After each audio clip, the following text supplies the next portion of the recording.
Praise the lord. ఎలా ఉంది మీ స్థితి? మీ స్థుతి జీవితం ఎలా ఉంది? మీ స్థుతిని బట్టి మీ స్థితి మారిందా? మీ స్థుతిని బట్టి మీ జీవితంలో సంతోషం పొందుకున్నారా? స్తుతించేవాడు సనగలేడంట, సనిగేవాడు స్తుతించలేడు. సనిగేవాడు ఎప్పుడు అనారోగ్యం పాలవుతూ ఉంటాడు. సనిగేవాడు ఎప్పుడు అన్నీ కోల్పోతూ ఉంటాడు. సనిగేవాడు ఎప్పుడు నిరాశలోనే ఉంటాడు. సనిగేవాడు ఎప్పుడు దుఃఖంతోనే ఉంటాడు. సనిగేవాడు ఎప్పుడు నిరాశ నిస్పృహలోనే ఉంటాడు. కృంగిపోతూ ఉంటాడు. దినదినము దిగజారిపోతూ ఉంటాడు. సనిగేవాడి జీవితంలో దేవుడు ఏది జరిగించడు. సనిగేవాడికి ఇంకా ద్వారాలన్నీ మూయబడతాయి. ఈరోజు సనిగేవారిగా ఉన్నారా? స్తుతించేవారిగా ఉన్నారా? స్తుతించేవాడు స్వాధీనపరుచుకుంటాడు. స్తుతించేవాడు సమృద్ధి అయిన జీవాన్ని పొందుకుంటాడు. స్తుతించేవాడు సర్వనాశనంలో నుండి సర్వ సమృద్ధిలోనికి నడిపించబడతాడు. స్తుతించేవాడు సంతోషంగా ఉంటాడు. స్తుతించేవాడు సమాధానంగా ఉంటాడు. స్తుతించేవాడు కోల్పోయిన సమస్తాన్ని తిరిగి స్వతంత్రించుకునేవాడిగా ఉంటాడు. ఈరోజు మీరు స్తుతించేవారిగా ఉన్నారా? స్తుతించే గుంపులో ఉన్నారా? సనిగే గుంపులో ఉన్నారా?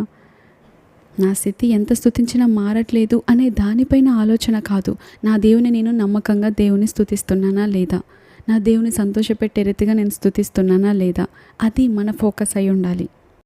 ఏదో అడిగింది పొందుకోవాలని దాని నిమిత్తము స్తుతించడం దానికంటే కూడా మనం దేవుని సంతోషపెట్టాలని స్తుతిస్తూ ఉంటే, దేవుణ్ణి మహిమపరచాలని స్తుతిస్తూ ఉంటే మనకేది అవసరమో అది ఆటోమేటిక్గా వస్తూ ఉంటాయి. చూడండి, మన బిడ్డలు మనల్ని సంతోషపెట్టాలని ఏదైనా చేస్తూ ఉంటే వారికి ఏది ఇష్టమో మనకు తెలుసు కదా, ఆటోమేటిక్గా మనం ఇచ్చేస్తాం. చూడండి, వాళ్ళు చాక్లెట్ అంటే ఇష్టపడతారు, కేక్ అంటే ఇష్టపడతారు. వాళ్ళు మనల్ని సంతోషపెట్టాలని మనం వచ్చేలోపు ఏదో ఒక పని చేసి పెట్టారు మంచిది. మనం ఏం చేస్తాం? వాళ్ళని సంతోషపెట్టాలని వాళ్ళకి ఏది ఇష్టమో మనం అది ఇస్తాం కదా. సేమ్ అంతే దేవుడు కూడా అంతే. మనం ఆయనను సంతోషపెడుతూ ఉంటే మనకేది ఇష్టమో అది ఆటోమేటిక్గా మనకు అనుగ్రహించబడతాయి. అందుకే వాక్యం సెలవిస్తుంది, మొదటగా ఆయన నీతిని రాజ్యమును వెతుకుడి, తర్వాత అవన్నీ మనకు అనుగ్రహించబడతాయి. అంటే ఏది అవసరమో మన ప్రతి అవసరత ఆయన మహిమాశయం చొప్పున తీరుస్తాడంట. హల్లెలూయా. సో మన గురి, మన ఫోకస్, మన ఉద్దేశం స్తుతిలో ఏమై ఉండాలి అంటే ఆయనను మహింపరచాలి, ఆయనను సంతోషపెట్టాలి, ఆయనను ఘనపరిచేదిగా ఉండాలి. ఏదో నేను స్తుతిస్తే నాకు దేవుడు అది ఇస్తాడు, నేను ఇంత స్తుతిస్తే దేవుడు నాకు అది ఇస్తాడు, ఇన్నిసార్లు ఇస్తే నా దేవుడు నాకు అది ఇస్తాడు, ఇంతగా గొప్ప కార్యం, ఇలా కాదు. నేను దేవుని సంతోషపెట్టే స్తుతి చేయాలి. ఇది మన ఫోకస్ అయి ఉండాలి, మన గురి అయి ఉండాలి. అసలు స్తుతి అంటే ఏంటి? ఆయన ఏమై ఉన్నాడో ఆయనను వివరించడం, ఆయన గుణగణాలను ఎత్తి చెప్పడం, పలకడం. ఆయన ఏదంతా చేశాడో, ఏదంతా చేయగలడో, ఆయన ఎటువంటి గుణాలను కలిగి ఉన్నాడో, ఎటువంటి కార్యాలను ఇంతవరకు జరిగించాడో, ఇకను చేటకు సమర్థుడో, అవన్నీ ఎత్తి ఆయనను స్తుతించడం. అయ్యా, నువ్వు ఇదయ్యా, నీకు అసాధ్యమంటూ ఏదీ లేదయ్యా, గతంలో నువ్వు ఈ రీతిగా చేసావయ్యా, నా పితరుల జీవితంలో ఈ రీతిగా వారిని నడిపించావయ్యా, ఈ రీతిగా పోషించావయ్యా, ఇప్పుడు నువ్వు చేయటకు నువ్వు సమర్థుడవయ్యా అని వీటన్నింటినీ నువ్వు గొప్ప దేవుడవైను, సర్వోన్నతుడను, సర్వశక్తిమంతుడను, మహోన్నతుడవైను, అద్భుతకరుడు, నువ్వు ఆశ్చర్యాలు జరిగించే దేవుడు, నువ్వు ఆలోచన చెప్పే దేవుడు, ఇలా అన్నిటిని మనం తలుచుకుంటూ ఆయన ఏమై ఉన్నాడో ఆయనను వివరించడం, ఆయనకు చెప్పడం. అంటే ఆయనకు తెలీదా? అంటే తెలుసు. చూడండి, ఈ లోకంలో కూడా భార్యాభర్తల మధ్య సంబంధాన్ని మనం పరిశీలించినట్లయితే, భార్య చాలా చక్కగా అందంగా రెడీ అయ్యి చక్కటి చీర కట్టుకొని చక్కగా నీట్గా ఫ్రెష్గా రెడీ అయ్యి ఉంటే భర్త చూసి ఏమంటాడు? ఎంత అందంగా రెడీ అయ్యావు ఈరోజు, చాలా చక్కగా ఉన్నావు, చాలా నీట్గా ఉన్నావు, నీ చీర చాలా బాగుంది, నువ్వు ఈరోజు చాలా అందంగా కనబడుతున్నావు, నువ్వు చాలా ముచ్చటగా ఉన్నావు అని ఎంతగా వివరిస్తూ ఉంటాడు. అంటే ఆమెకు తెలీదా? ఆమెకు తెలుసు. ఆమె రెడీ అవుతున్నప్పుడే ఆమెకు తెలుసు. ఆమె చీర ఎలా ఉందో తెలుసు, ఆమె ఎలా రెడీ అయిందో తెలుసు, ఆమె ఎంత అందంగా ఉందో ఆమెకు తెలుసు, అన్నీ తెలుసు, ఆమె ఏ రీతిగా ఉందో. కానీ ఎప్పుడైతే తన భర్త ఆమె గుణగణాలను, ఆమె అందాన్ని ఎత్తి పొగుడుతూ ఉంటాడో ఆమె ఆనందం రెట్టింపు అవుతుంది, ఆమె సంతోషం అధికమవుతుంది. సేమ్ అంతే దేవుడు ఏమై ఉన్నాడో ఆయనకు తెలుసు, ఆయనకు బహుగా తెలుసు.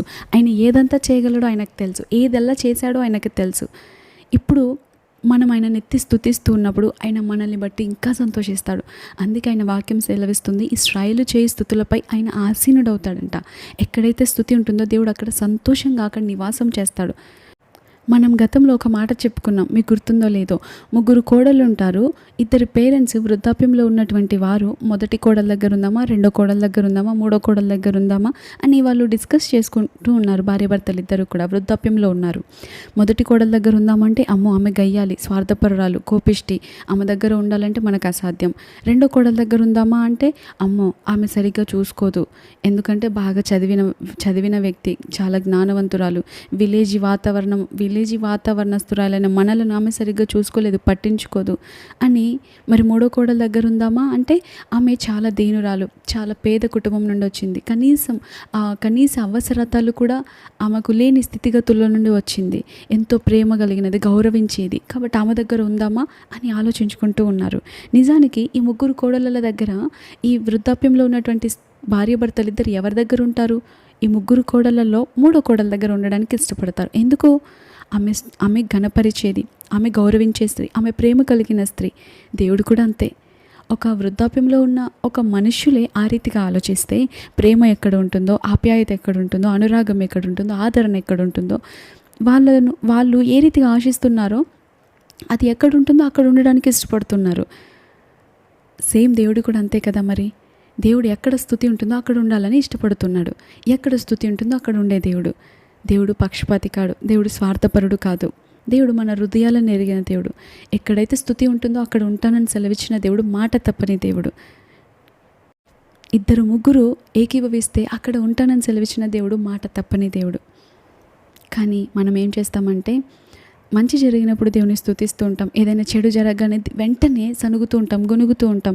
దేవా నా జీవితంలో ఎందుకు ఇలా చేసావు? నేను ఎంతో ప్రయాసపడ్డాను, ఎంతో ప్రార్థించాను, ఎంతో స్తుతి చెల్లించాను, ఎంతో కానుకలు ఇచ్చాను, ఎంతో ఉపవాసం ఉన్నాను, నేను ఎంతో భక్తి కలిగి జీవించాను, నీతిగా ఉన్నాను, శ్రద్ధగా బ్రతికాను, క్రమశిక్షణగా బ్రతికాను, డిసిప్లిన్ చేసుకున్నాను, మోసాలను, లంచాలను అన్నిటిని పక్కన పెట్టాను, అందరికంటే నీతిగా బ్రతికాను, నాకెందుకు ఇలాంటిది అనుమతించావు అని మనం చాలాసార్లు దేవుని ప్రశ్నిస్తూ సనుగుతూ గొనుగుతూ ఉంటాము. కానీ ఏదైనా దేవుడు మంచి చేసినప్పుడు మాత్రం, అయ్యా నువ్వెంత గొప్ప దేవుడవయ్యా, నువ్వెంత మంచి దేవుడవయ్యా, నువ్వెంత మహోన్నతుడైన దేవుడవయ్యా, నీవు నన్ను చూస్తున్న దేవుడవయ్యా అని వెంటనే ఎంతో సంతోషంగా దేవుని స్తుతిస్తూ ఉంటాం. అసలు దేవుని వాక్యం ఏమని సెలవిస్తుంది, ఎలా స్తుతించమని సెలవిస్తుంది? తెస్సలోనియులకు రాసిన మొదటి పత్రిక 5వ అధ్యాయం 18వ వచనం మనం చూసినట్లయితే, ప్రతి విషయం నందును, మరో ట్రాన్స్లేషన్లో ఉంటుంది, అన్ని విషయముల యందును దేవునికి కృతజ్ఞతాస్తుతులు చెల్లించుడి. అన్ని విషయాలు అంటే అక్కడే ఇమిడి ఉంది, ప్రతి విషయం అంటే అక్కడే ఉంది అసలైన మర్మం అంతా కూడా. బాధలోనూ ఇబ్బందుల్లో స్తుతించాలి, కరువులో స్తుతించాలి, నష్టంలో స్తుతించాలి, బాధలో స్తుతించాలి, అనారోగ్యంలో స్తుతించాలి, అవమానంలో స్తుతించాలి, నిందలో స్తుతించాలి, శ్రమలో స్తుతించాలి, హింసల్లో స్తుతించాలి, నొప్పిలో స్తుతించాలి, ఏది ఎదురైనా స్తుతించాలి ఒక మాటలో చెప్పాలంటే.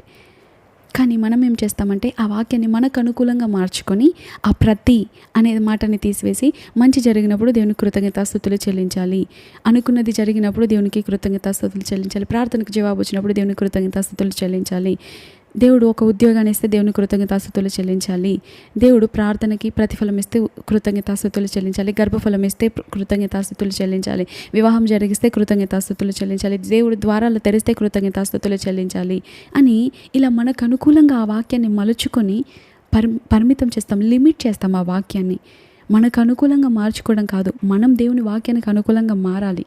ప్రతి విషయంలోనూ అని వాక్యం సెలవిస్తుంది అంటే మనం ప్రతి విషయంలో ఆయనను స్తుతించాలి. ప్రతి విషయంలో ఎలా స్తుతించగలుగుతాం సిస్టర్ అని మీకు డౌట్ రావచ్చు.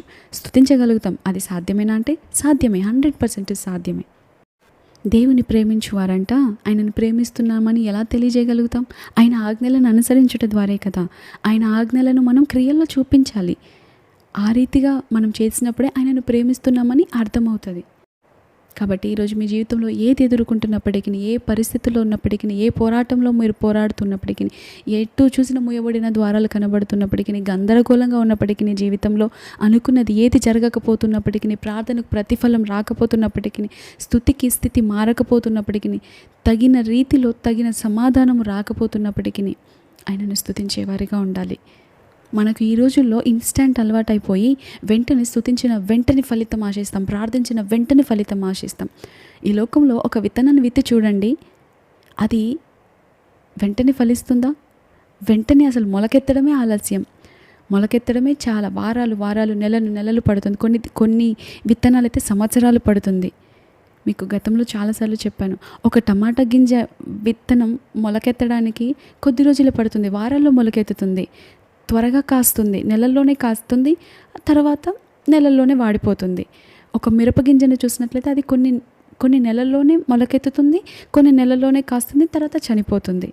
కానీ ఈ లోకంలో మనం మ్యాంగో సీడ్ కానీ లేకపోతే జామ విత్తనము కానీ విత్తినట్లయితే, చింతగింజను కానీ విత్తినట్లయితే అది ఫలించాలి అంటే, అసలు అది చిగురు రావాలి అంటే చాలా నెలలు పడుతుంది. అది కొంత ఎదగాలి అన్నా కూడా చాలా సంవత్సరాలు పడుతుంది. అది పెరిగి మహావృక్షం అవ్వాలి అంటే ఇంకా చాలా సంవత్సరాలు పడుతుంది. అది కాయలు కాయాలి, పూత వేయాలి, అది ఫలాలు ఫలించాలంటే ఇంకా చాలా సంవత్సరాలు పడుతుంది.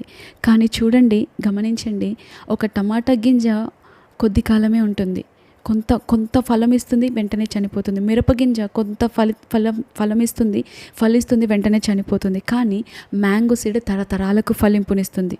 అది ఎంత ఆలస్యంగా మొలకెత్తినా కూడా తరతరాలకు ఆశీర్వాదకరంగా ఉంటుంది. తరతరాలకు సంతృప్తినిచ్చేదిగా ఉంటుంది. తరతరాలను పోషించే సమృద్ధిగా ఇచ్చేది పంటగా ఉంటుంది ఆ చెట్టు. దేవుడు ఈరోజు మీ స్తుతికి ఆలస్యం చేస్తున్నాడు అంటే, మీ ప్రార్థనకు దేవుడు ఆలస్యం చేస్తున్నాడు అంటే, ఇశ్రాయేల్ ప్రజలను మనం చూడొచ్చు. వారు దేవుని సన్నిధిలో అయ్యా ఎప్పుడయ్యా ఈ బానిసత్వం నుండి ఎప్పుడయ్యా విడుదల అని మొరపెట్టారు. ఫలితం చూడకుండానే చనిపోయారు. కానీ ఆ ఫలితం తప్పకుండా వారు బిడ్డలు పొందుకున్నారు. హల్లెలూయా. దేవుడు భక్తులు చనిపోయినా కూడా భక్తుల ప్రార్థనకు ప్రతిఫలం ఇచ్చే దేవుడై ఉన్నాడు. ఈరోజు మన స్తుతికి, మన ప్రార్థనలకు ఫలితం ఆలస్యం అవుతుందేమో, కానీ దేవుడు అలక్ష్యం చేసే దేవుడు కాదు. అద్భుతం ఎంత ఆలస్యం అయితే అంత అత్యున్నతంగా ఉంటుంది. కాబట్టి ఈరోజు మీ జీవితంలో మీ స్తుతికి తగిన ఫలితం రావట్లేదే, అనుకున్నది పొందుకోలేకపోతున్నానే, అనుకున్నది జరగట్లేదేంటి, నా ప్రార్థనను దేవుడు నిర్లక్ష్య పెట్టాడా, దేవుడు నన్ను వదిలేశాడా, దేవుడు నాకు దూరం అయిపోయాడా అని మీకు అనుమానం వస్తూ ఉండవచ్చు. నిజముగా మొరపెట్టు వారికి దేవుడు సమీపముగా ఉండే దేవుడు అంట. ఆయన మనలను నిత్యము చూస్తున్నాడు. 24 గంటలు మనల్ని చూస్తూ ఉన్నాడు. మన చేతులు కదిలించుట, మన కాళ్ళు కదిలించుట, మన కనురెప్పలు కొట్టడం సమస్తాన్ని చూస్తున్నాడు. మన నోటికి మాట రాకమునిపై ఆయన పూర్తిగా ఎరిగి ఉన్నాడంట. మనం కూర్చుండుట, లేచుట సమస్తము గమనిస్తున్నాడంట.